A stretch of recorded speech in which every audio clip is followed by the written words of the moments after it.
Praise the lord. యేసుక్రీస్తు నామములో మీ అందరికీ శుభములు తెలియజేస్తూ ఉన్నాను.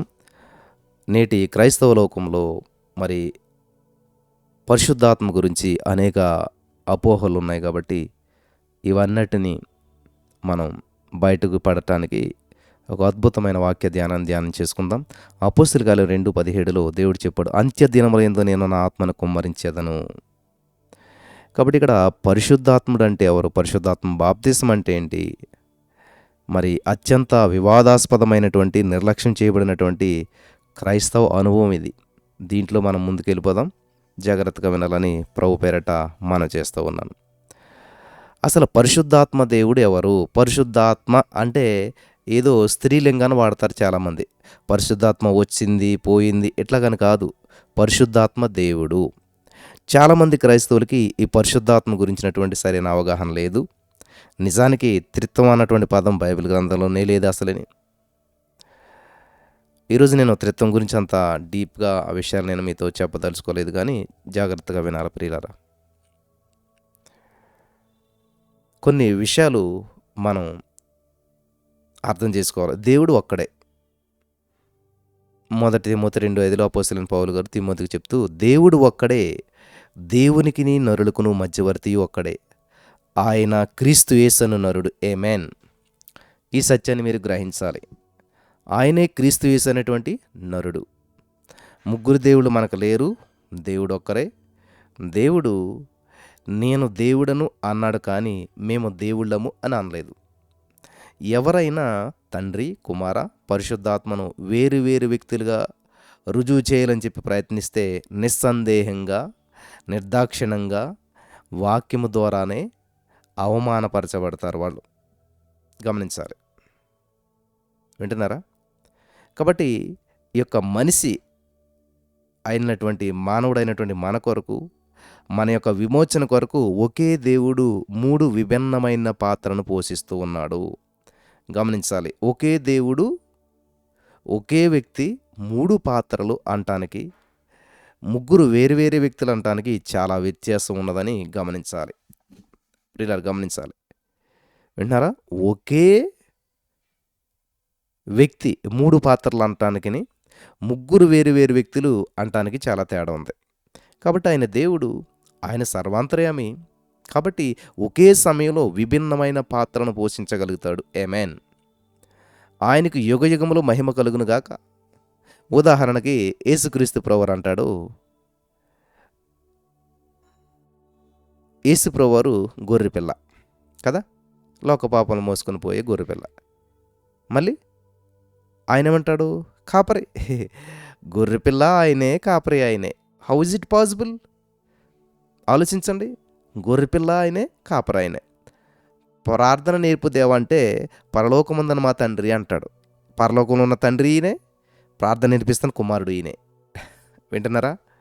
నా దేవా నా దేవా నన్ను నేల చేయి విడిచితివి అంటున్నాడు. చేయి విడిచితివి అన్న ప్రార్థించిన ప్రభువు ఆయనే, చేయి విడిచితివి అని అడుగుతున్నటువంటి పరలోకముందున్నటువంటి దేవుడు ఈయనే. ఈ యొక్క సత్యం తెలియకపోవడం వల్లే మనం అనేక విషయాల్లో మరి బందీలుగా ఉంటూ ఉన్నాం. వింటున్నారు కదా? గొర్రెపిల్ల ఆయనే, కాపరి ఆయనే. ప్రైజ్ గాడ్, దేవునికి స్తోత్రం. అలాగే ప్రధాన యాజకుడు ఆయనే, నిరంతర స్తోత్రార్హుడు కూడా ఆయనే. కుమారుడు ఆయనే, నిత్యుడైన తండ్రి ఆయనే. నజరేయుడైన యేసుక్రీస్తు ప్రభువారు ఆయనే, జీవింపజేసే ఆత్మ కూడా ఆయనే. దాసుడు ఆయనే, యజమానుడు ఆయనే. రాజు ఆయనే, రాజులకు రాజు ఆయనే. మనిషి కుమారుడు ఆయనే, దేవుని కుమారుడు ఆయనే. నరుడు ఆయనే, దేవుడు ఆయనే. హల్లెలూయా. ఎంత అద్భుతంగా ఉన్నాయండి విషయాలు. కాబట్టి ఆత్మలో అభిషేకించబడిన వాడు ఆయనే, ఆత్మలో బాప్తిసం ఇచ్చేవాడు ఆయనే. దేవునికి స్తోత్రం కలుగును గాక. చాలా అద్భుతమైన విషయాలు ఇవన్నీ కూడా. ఈ సత్యం తెలియకపోవటం వల్లే వేరువేరుగా చూసి మనం అనేక సమస్యలు ఎదుర్కొంటూ ఉన్నాం. ఈ సత్యాన్ని గ్రహించిన వారు జీవితాల్లో పెను అద్భుతాలు ఈరోజు మీరు చూడగలుగుతారు.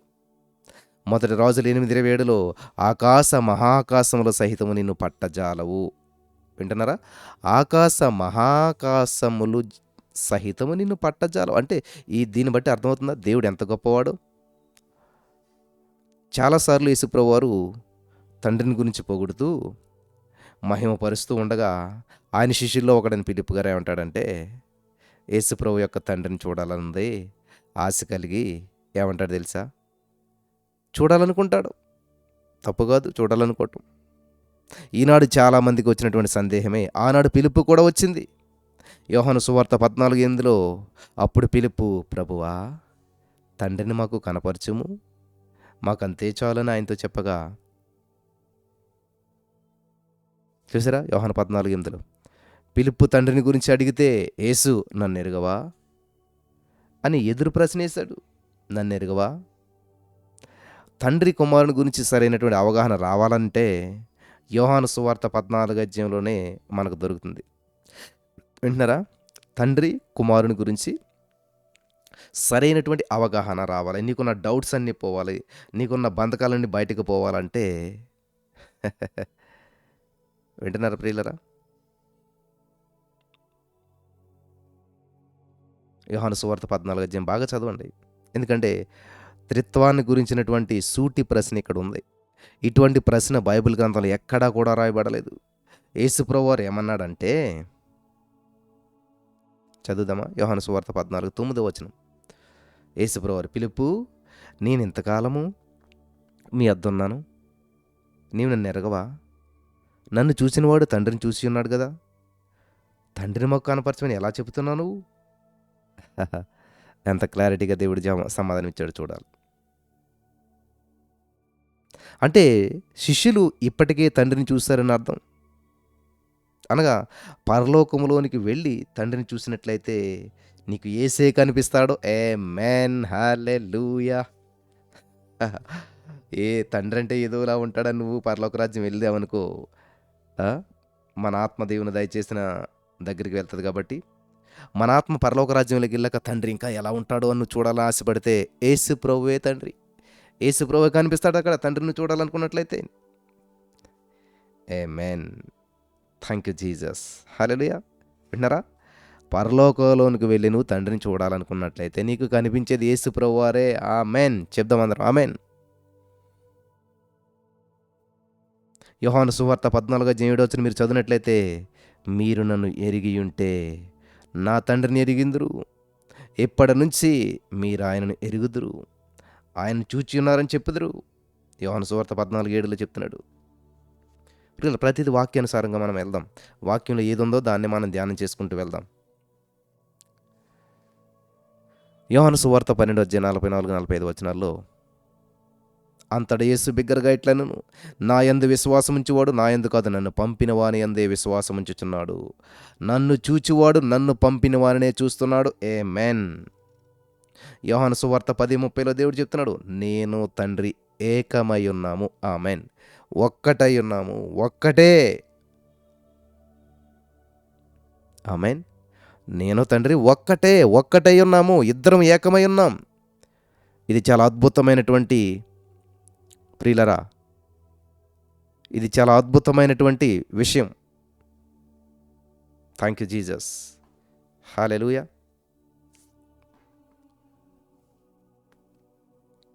దయచేసి ఎవరు కూడా ఈ యొక్క వాక్యాన్ని మిస్ కావద్దు. ప్రతిరోజు చాలా శ్రద్ధగా వినండి. చాలా విషయాలు మరి పొందుకుంటారు. జీవితంలో పెను మార్పులు సంభవిస్తాయి.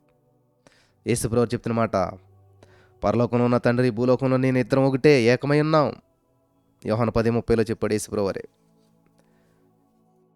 ఇక్కడ బహు స్పష్టంగా యేసుప్రభు వారు నేను తండ్రి ఇద్దరం కాదు బాబు, ఒక్కలమే అని చెప్పి స్పష్టంగా పలుకుతున్నాడు. గమనించాలి.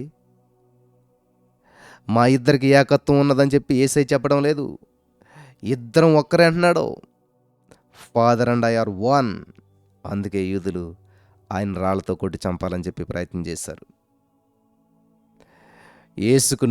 యేసుప్రభువారు 100% మానవుడు, 100% దేవుడు. Jesus is 100% God and 100% man. యేసుప్రభువారు 100% మానవుడు, 100% దేవుడు. ఇది వండర్ఫుల్ ట్రూత్ ప్రియులరా. ఈ భూమిపైన యేసుక్రీస్తు ప్రభువారు దేవునిగా జీవించలేదు. దైవత్వాన్ని ప్రక్కన పెట్టి ఒక మనిషి వలె, నజరేయుడగు యేసు వలె జీవించాడు. అంతేగాని పరలోకమందున్నటువంటి తండ్రి వలె, దేవుని వలె జీవించలేదు. ఆమేన్.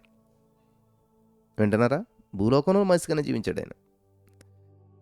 తండ్రి కుమారుని గురించి ఇంకా స్పష్టంగా తెలుసుకోవాలంటే, తండ్రి కుమారుడు ఈ ఈ యొక్క రిలేషన్ మీకు ఇంకా తెలుసుకోవాలంటే యేసయ్య నీకు బయలుపరచాలి. అంతే. నీ సొంత జ్ఞానంతో నువ్వు తెలుసుకోలేవు. ఎందుకంటే ఇది ఒక మర్మం, అందరికీ అర్థం కాదు. ఇంతకు మించినటువంటి జ్ఞానం మీరు కావాలంటే యేసు ప్రభువుని అడగాలి. యేసయ్య నువ్వే తెలియజేయనావు కానీ. కొలస్సీ 2:2లో దేవుడు చెప్తున్నాడు, దేవుని మర్మమై ఉన్నటువంటి క్రీస్తును స్పష్టంగా తెలుసుకున్నవారై. ఏంటంటే దేవుని మర్మమై ఉన్న క్రీస్తును స్పష్టంగా తెలుసుకున్నవారై. లూకా సువార్త 10:22లో చూసినట్లయితే, సమస్తమును నా తండ్రి చేత నాకు అప్పగించబడి ఉన్నది. కుమారుడెవడో తండ్రి తప్ప మరెవడునూ ఎరుగడు. తండ్రి ఎవడో కుమారుడును, కుమారుడెవనికిని ఆయనను బయలుపరచనుద్దేశించిన వాడును తప్ప మరెవడను ఎరుగడని చెప్పాను. ఆమేన్. ఇంకేది సంగతి. ఇంతకు మించి మీరు ఏదో తెలుసుకోవాలని ఆరాటపడినట్లయితే మళ్ళీ చదువుతాను వినండి. లూకా 10:22లో, సమస్తమును నా తండ్రి చేత నాకు అప్పగించబడి ఉన్నది. కుమారుడెవడో తండ్రి తప్ప మరెవడను ఎరగడు. తండ్రి ఎవడో కుమారుడును, కుమారుడెవనికి ఆయన బయలుపరచనుద్దేశించిన వాడును తప్ప మరెవ్వడను ఎరగడని చెప్పాను. మత్తయి సువార్త 11:27లో, తండ్రిగాక ఎవడను కుమారుని ఎరగడు. మత్తయి సువార్త 11:27లో, తండ్రిగా కుమారుని ఎవరు? కుమారుడు గాకను కుమారుడెవనికి ఆయనను బయలుపరచనుద్దేశించిన వాడుగాకను మరి ఎవడను తండ్రి ఎరగడు. గమనించాలి. ఈ కుమారుడు ఎవరికి బయలుపరచాలని ఆలోచన చేస్తాడో ఆ కుమారుడు బయలుపరచాలని వ్యక్తికి తప్ప ఇంకెవరికి తెలియటం తండ్రి. కాబట్టి ఇక్కడ పరలోక రాజ్యంలో 3 కుర్చీలు లేవు, అక్కడ 3 సింహాసనాలు లేవు, ఒకే సింహాసనం ఉంది. మనం చాలామంది ఎలాగ అర్థం చేసుకుంటామంటే, అక్కడ ఒక పెద్ద కుర్చీ ఉంది, పక్కన చిన్న కుర్చీ ఉంది, చిన్న కుర్చీ అనుకుంటున్నాం. పరలోక రాజ్యంలో ఒకే ఒక సింహాసనం ఉంది. ఆ సింహాసనం మధ్యలో గొర్రె పిల్ల దేవుడు ఆసీనుడై ఉన్నాడు. ఆమేన్. హల్లెలూయా. ఆ సింహాసనం మధ్యలో గొర్రె పిల్ల దేవుడు ఆసీనుడై ఉన్నాడు. ప్రకటన 7:17 చదువుదాం. ఏలయనగా సింహాసన మధ్య మందుండు గొర్రె పిల్ల వారికి కాపరై. అర్థమైందా? చాలామంది ఆలోచన ఎలా ఉంటుందంటే, పెద్ద దేవుడు అనగా తండ్రి అని దేవుడు సింహాసనం మీద ఆసీనున్నారు, ఆ తండ్రి కుడి పార్శ్వంలో అంటే తండ్రి కుడి పక్కన యేసుప్రభువు కుర్చీ కూర్చున్నాడు అనేటువంటి ఆలోచనలు మీరుంటే, ఒకవేళ ఎంతవరకు మీరుంటే ఈ రోజు నుంచి మీరు సత్యాన్ని తెలుసుకోవాలి. పరలోక రాజ్యంలో 3 వేరు సింహాసనాలు లేవు, ఒకటే సింహాసనం ఉంది. ఆ సింహాసనం మధ్యలో యేసుక్రీస్తు ప్రభువారు అనగా గొర్రె పిల్ల దేవుడు ఆసీనుడై ఉన్నాడు. దీనికి రుజువు ప్రకటన 7:17లో ఉంది. ఎందుకంటే ఏలయనగా సింహాసన మధ్య మందుండు గొర్రె పిల్లవారికి కాపరి అయి. Hallelujah, hallelujah. Thank you Jesus. చాలా ప్రాముఖ్యమైన విషయాలు జాగ్రత్తగా వినాలి, అర్థం చేసుకోవాలి ప్రియులారా. సరే, పరిశుద్ధాత్మ దేవుడు ఎవరు? ప్రశ్న. పరిశుద్ధాత్మ దేవుడు ఎవరు? విశేషమైనటువంటి ప్రత్యక్షతలు పొందుకున్నటువంటి అపోస్తలుడైన పౌలు గారు ఏమంటున్నాడంటే, 2 కొరింథీ 3:17లో, ప్రభువే ఆత్మ, ప్రభు యొక్క ఆత్మ ఎక్కడుండును అక్కడ స్వాతంత్రం ఉండును. The lord is that spirit, the lord is that spirit. ప్రభువే ఆత్మ అంట 2 కొరింథీ 3:17లో.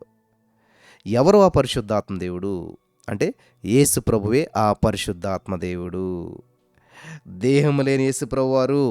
గమనించాలి, పరిశుద్ధాత్మ దేవుడు అంటే ఎవరో కాదు, సింపుల్గా దేహము లేని యేసు ప్రభువారే పరిశుద్ధాత్మ దేవుడు. పరిశుద్ధాత్మ యొక్క నామాలని మనం గమనించినట్లయితే, పరిశుద్ధాత్మ దేవుడికి ఉన్నటువంటి పేర్లు ఏంటంటే, అపోస్తలుల కార్యం 16:7 ప్రకారం, అపోస్తలుల కార్యం 16:7 ప్రకారం యేసు ఆత్మ, ఫిలిప్పీ 1:20 ప్రకారం క్రీస్తు ఆత్మ, గలతీ 4:6 ప్రకారం కుమారుని ఆత్మ. చూసారా, యేసాత్మ, క్రీస్తు ఆత్మ, కుమారుని ఆత్మ. ఇవి పరిశుద్ధాత్మ దేవుడి యొక్క పేర్లు. కాబట్టి యేసు శరీరం కాదు, ఒక ఆత్మ. గమనించాలి, యేసు శరీరం కాదు, ఒక ఆత్మ. యేసుప్రభు వారు శరీరం కాదు, ఒక ఆత్మ. నేను కూడా శరీరాన్ని కాదు, ఒక ఆత్మను. హల్లెలూయా. బ్రదర్ జాషువా అంటే ఎవరు? బ్రదర్ జాషువా ఆత్మ అంటే ఎవరు? నేనే. నేను వేరే, నా ఆత్మ వేరే కాదు. బ్రదర్ జాషువా ఆత్మ అంటే నేనే. కాబట్టి పరిశుద్ధాత్మ పౌరం కాదు, ఒక వ్యక్తి. పరిశుద్ధాత్మ ఒక శక్తి కాదు, ఒక వ్యక్తి. పరిశుద్ధాత్మ ఒక గాలి కాదు, ఒక వ్యక్తి. పరిశుద్ధాత్మ అది కాదు, ఆయన. ఈ సత్యం గ్రహించాలి. పరిశుద్ధాత్మనే అది వచ్చిందంటారు. నో, అది కాదు, ఆయన. ఆడది కాదు, లేడీ కాదు. వండర్ఫుల్ సత్యాలు మీరు తెలుసుకుంటున్నారు కదా. పరిశుద్ధాత్మ ఆయన కాదు, పరిశుద్ధాత్మ అది కాదు, ఆయన. Holy Spirit is not it but he. కాబట్టి పరిశుద్ధాత్మ దేవుడు స్త్రీలింగం కాదు, పురుషలింగం. పరిశుద్ధాత్మ అంటే ఎవరో కాదు, సాక్షాత్తు ఆత్మస్వరూపుడిగా ఉన్నటువంటి, ఆత్మరూపిగా ఉన్న యేసు ప్రభువే. ఆమేన్. ఒకవేళ తండ్రి, కుమార, పరిశుద్ధాత్ముడు నీ ఎదుట నిలిస్తే ముగ్గురు కూడా ఒకే వ్యక్తి అన్న సత్యాన్ని నీవు స్పష్టంగా గ్రహించగలుగుతావు. ఒకవేళ నీవు ఇంకా సందేహం ఉంటే ప్రార్థించు. యేసయ్యా నాకు బయలుపరచు అంటే బయలుపరుస్తాడు. తండ్రి యొక్క పాత్ర, పనులు వేరు. కుమారుని యొక్క పాత్ర, పనులు వేరు. పరిశుద్ధాత్మని యొక్క పాత్ర, పనులు వేరు. పనులు వేరు, అంతేగాని వ్యక్తులు వేరు కాదు. అర్థమైందనుకుంటా. హల్లెలూయా. పరలోక చట్ట ప్రకారం మానవుని విమోచన కొరకు దేవుడు 3 విభిన్నమైన పాత్రలు పోషిస్తూ ఉన్నాడు. వేరువేరుగా సంబోధించినా కానీ ముగ్గురు వేరు కాదు, ముగ్గురు ఒక్కరే. ఉదాహరణకు నా పేరు బ్రదర్ జాషువా. నేను మరి గతంలో ఒక ఫిట్నెస్ ట్రైనర్గా పనిచేశాను. ప్రస్తుతం ఒక సంఘానికి కాపరిగా పనిచేస్తూ ఉన్నాను. అలాగే ఒక కుటుంబానికి యజమానిగా పనిచేస్తూ ఉన్నాను. ఆమేన్. కాబట్టి నేను క్లాసులో ఫిట్నెస్ ట్రైనింగ్ ఇచ్చేటప్పుడు నేను చేసే డ్యూటీ వేరు, నేను చేసే పని వేరు. సంఘంలో నేను కాపరిగా ఉన్నప్పుడు నేను చేసే పని, వాక్యం బోధించడం వేరు. కుటుంబంలో నేను యజమానిగా ఉన్నప్పుడు నేను చేసే పని వేరు. కానీ అన్ని చోట్ల ఉన్నది మాత్రం నేనే. క్లాస్లో నేనే ఉంటాను, కుటుంబంలో నేనే ఉంటాను, సంఘంలో నేనే ఉంటాను. సంఘంలో నన్ను అందరూ సేవకుడు అని పిలుస్తారు. క్లాసులో నన్ను అందరూ సార్ అని పిలుస్తారు. ఇంట్లో నన్ను నా బిడ్డలు నాన్న అని పిలుస్తారు. ఒకే వ్యక్తి 3 పాత్రలు పోషిస్తున్నాడు. నేను మానవ మాత్రుని కనుక ఒకేసారి 3 పనులు చేయలేను. మనిషిని ఒకేసారి నేను చర్చిలో ఉండలేను, ఇంట్లో ఉండలేను, అక్కడ క్లాస్లో ఉండలేను. ఒక చోట మాత్రమే ఉండగలుగుతాను. కానీ దేవుడు అలా కాదు. దేవుడు దేవుడై ఉన్నాడు. కాబట్టి ఒకే సమయంలో ఆయన ఎన్ని పాత్రలైనా చేయగలుగుతాడు. హల్లెలూయా. ఇది వండర్ఫుల్ ట్రూత్ ప్రియులారా. జాగ్రత్తగా రాసి పెట్టుకోండి, ఇవన్నీ సత్యాలు. అయితే ఇప్పుడు ఒక ప్రశ్న. ముగ్గురు ఒకే వ్యక్తి అయితే మన దృష్టి ఎక్కువగా ఎవరిపైన ఉంచాలి? ఎవరిని ఆరాధించాలి? ఎవరి గురించి ఎక్కువగా ధ్యానించాలి? ఎవరి గురించి ఎక్కువగా బోధించాలి? చాలామంది తండ్రి, కుమార, పరిశుద్ధాత్మ గురించి వేరు వేరు వ్యక్తులుగా బోధించేవారు పై ప్రశ్నలకు స్పష్టమైన వాక్యానుసారమైనటువంటి జవాబుని ఇవ్వలేరు. మరి చాలామంది పెద్ద పెద్ద సేవకులు ఈ ప్రశ్నలు ఎదురైనప్పుడు సమాధానం చెప్పలేక నీళ్లు నమ్మలేరన్నమాట. వారి యొక్క అవగాహన రాహిత్యాన్ని మరి తెలియకే బయట పెట్టుకుంటూ ఉన్నారు.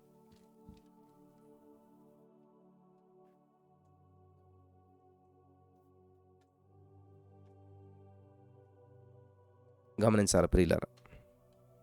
ఎటువంటి ప్రశ్నలకైనా దేవుడు తన వాక్యంలో సమాధానం రాయించేశాడు. ఇప్పుడు నీకు వచ్చిన ప్రశ్నకు కొన్ని వేల సంవత్సరాల క్రితమే సమాధానం రాసి పెట్టాడు. దేవుడు ఇప్పుడు చేయవలసింది లేదు, ప్రతి దానికి గతంలో చేసి పెట్టాడు. ఇది సత్యం. ఈ ప్రశ్నలకు జవాబులు మన వాక్యంలో నుంచే గ్రహించగలుగుతాం. కొలసీపత్రిక 1:18 కొలసీపత్రిక 1:18 సంఘము అనే శరీరానికి ఆయనే శిరస్సు. ఆయనకు అన్నిటిలో ప్రాముఖ్యము కలిగి నిమిత్తం ఆయన ఆది అయ్యుండి మృతులలో నుండి లేచుటలో ఆది సంభూతుడాయను. కాబట్టి అన్నిటిలో యేసు నామము మారుమ్రోగుతూ ఉండాలి. హల్లెలూయా. అన్నిటిలో యేసు నామం మారుమోగుతూ ఉండాలి. ఇది గమనించాలి. దేవునికి స్తోత్రం కలుగును గాక. హల్లెలూయా.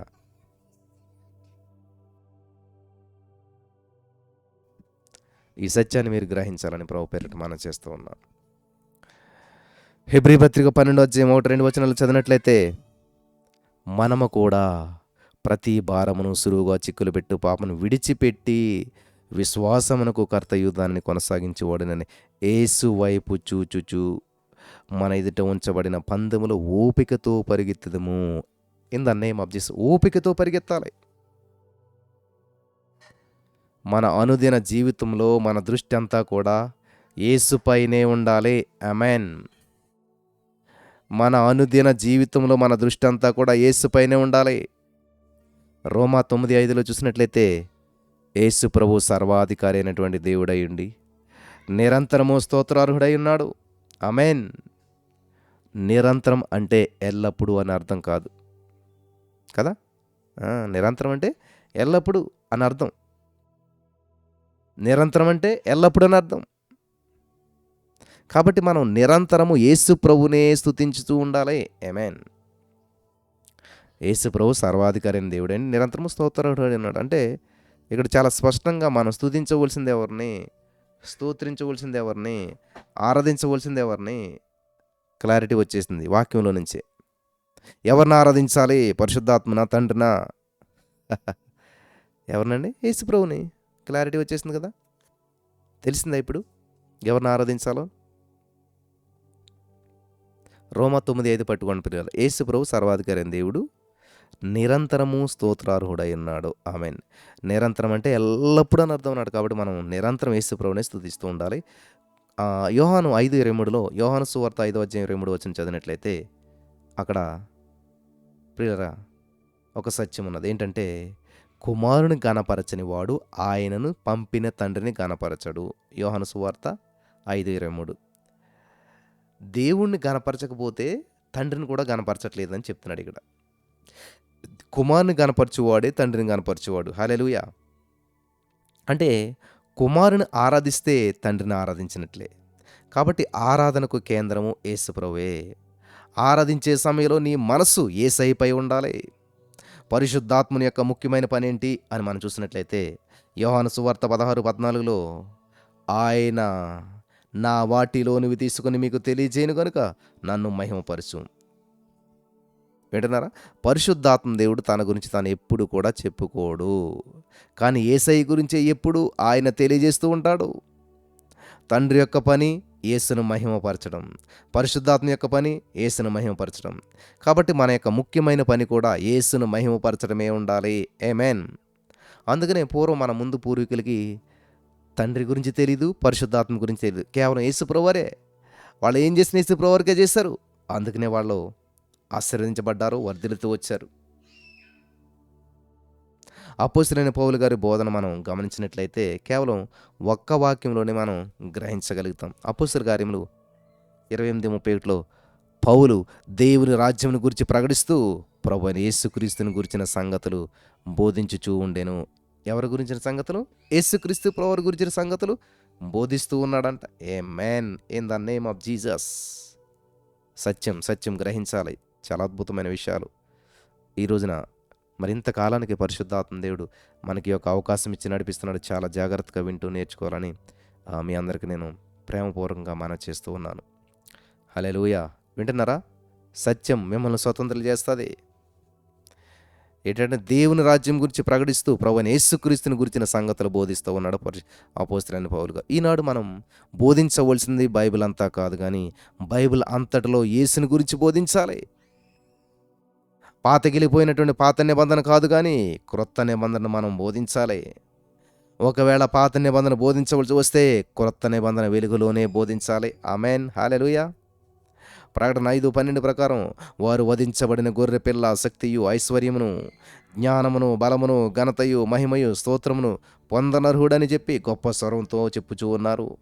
ఆమేన్. కొలస్సీ 2:9 చూసినట్లయితే, కొలస్సీ పత్రిక 2:9 చదివినట్లయితే, దైవత్వం యొక్క సర్వపరిపూర్ణత శరీరముగా క్రీస్తునందు నివసించుచున్నది.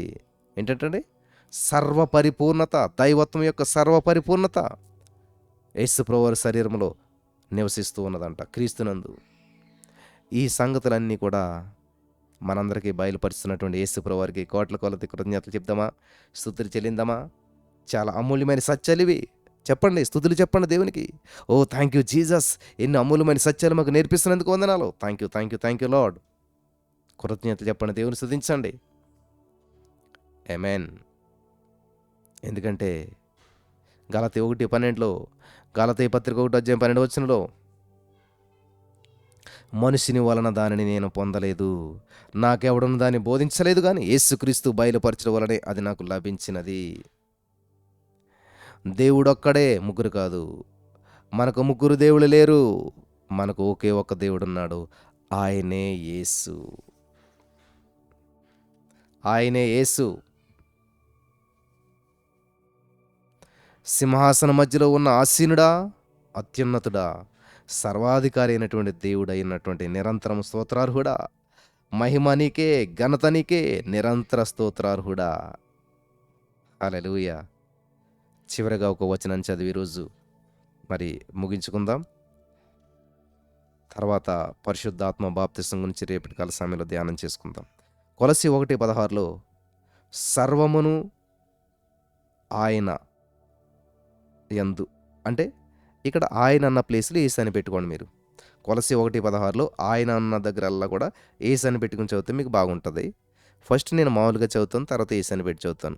ఉన్నది ఉన్నట్టు చదువుతాను. ఫస్ట్ సర్వమును ఆయన యందు, ఆయన ద్వారా, ఆయన బట్టి మరియు ఆయన కొరకు సృజించబడెను. ఆమేన్. ఇది వాక్యం రాయబడింది అక్కడ. ఇక్కడ ఆయన అంటే ఎవరు అని చూసినట్లయితే యేసుప్రభు వారు. ఇప్పుడు యేసుప్రభు అని పెట్టి నేను ఈ వాక్యం మరలా చదువుతాను. సర్వమును యేసు యందు, యేసు ద్వారా, యేసును బట్టి మరియు యేసు కొరకు సృజించబడెను. ఆమేన్. హల్లెలూయా. మీ అందరికీ కూడా ఈరోజు ఒక అద్భుతమైనటువంటి సత్యం తెలిసింది. పరిశుద్ధాత్మ ఎవరు అంటే ఎవరు? యేసుప్రభు వారే. ఆమేన్. హల్లెలూయా. ఈ సత్యం మీరు గ్రహించిన రోజున అద్భుతాలు చూస్తారు. పరిశుద్ధాత్మ దేవుడు మీకు వెలిగింపునిచ్చి నడిపించి బలపరచును గాక. ఆమేన్.